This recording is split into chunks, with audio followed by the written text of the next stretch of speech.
Mahiya naman kayo, lalo sa mga anak natin na magmamana sa mga utang na ginawa ninyo nang binulsan nyo lang ang pera.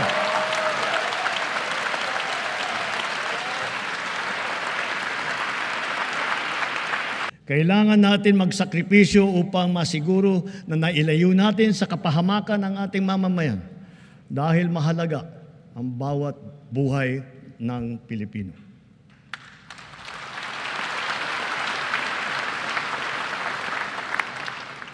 Kamakailan lamang, nag-inspeksyon ako sa naging epekto ng habagat ng bagyong Krising, Dante at Emong.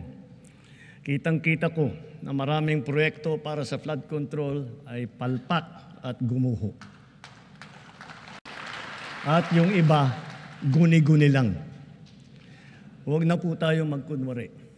Alam naman ng buong madla na nagkakaraket sa mga proyekto.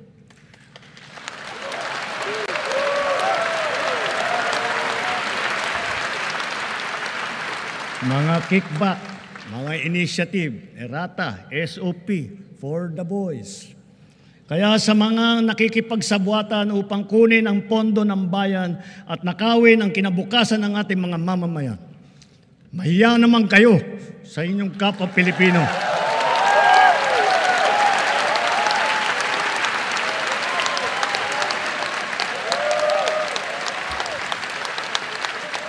Mahiya naman kayo sa mga kabahayan nating naanod o nalubog sa mga pagbaha.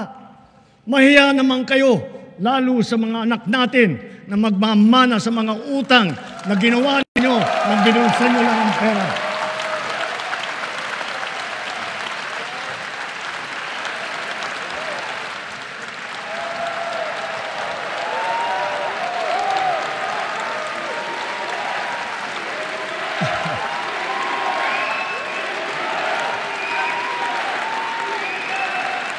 Para hindi na maulit, so that this will not happen again. First, the DPWH will immediately submit to me a list of all flood control projects from every region that were started or completed in the last 3 years. Second, the Regional Project Monitoring Committee shall examine that list of projects and give a report on those that have been failures, those that were not finished, and those that are alleged to be ghost projects.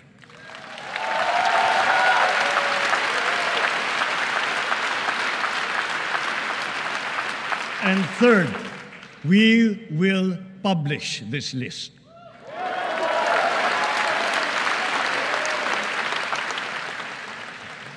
Isa sa publiko natin ang listahang ito. Kaya ang publiko na saksi sa mga proyektong ito ay malayang suriin ang listahan at magbahagi ng kanilang nalalaman para makatulong sa ating investigasyon.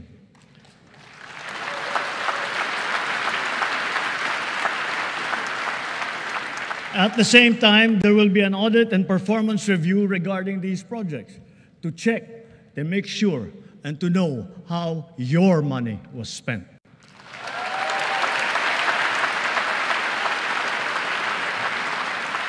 Sa mga susunod na buwan, makakasuhan ang lahat ng mga lalabas na may sala mula sa investigasyon, pati na ang mga kasabwat na kontratista sa buong bansa.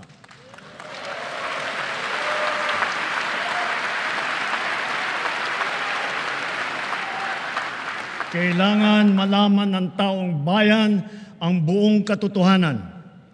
Kailangang may managot sa naging matinding pinsala at katiwalian.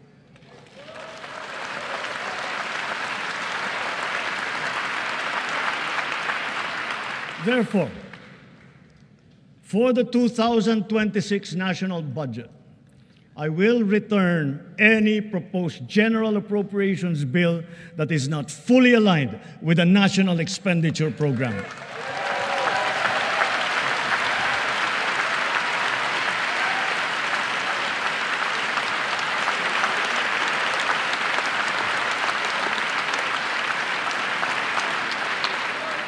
And further, I am willing to do this even if we end up with a reenacted budget.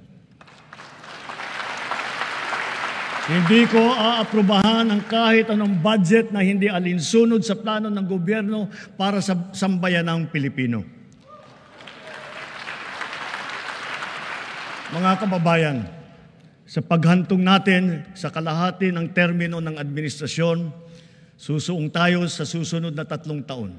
Dala-dala sa aking puso ang mga leksyon na natutunan ko mismo mula sa inyo. Ito ang nagbibigay sa akin ng bago at pinag-iba yung gana sa trabaho, sigla sa serbisyo at dedikasyon sa Pilipino.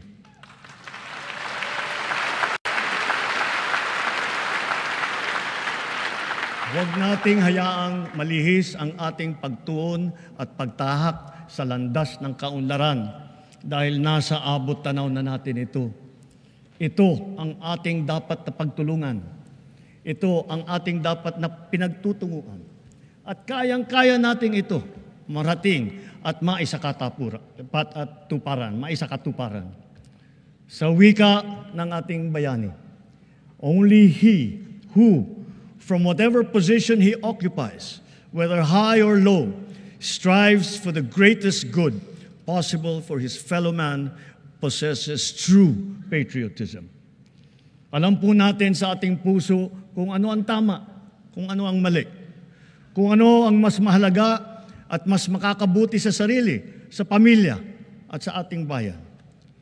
Sa mga matitinding hamon na binabato at hinaharang ng ating mundo ngayon, nasa likod ninyo ang pamahalaan.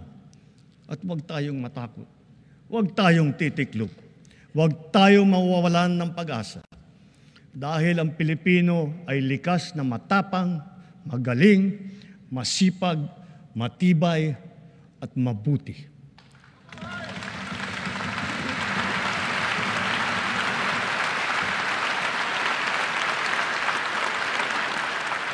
Mga kababayan, tayo ito. Tayo ang bagong Pilipino. Mabuhay po kayo at magandang gabi po sa inyong lahat.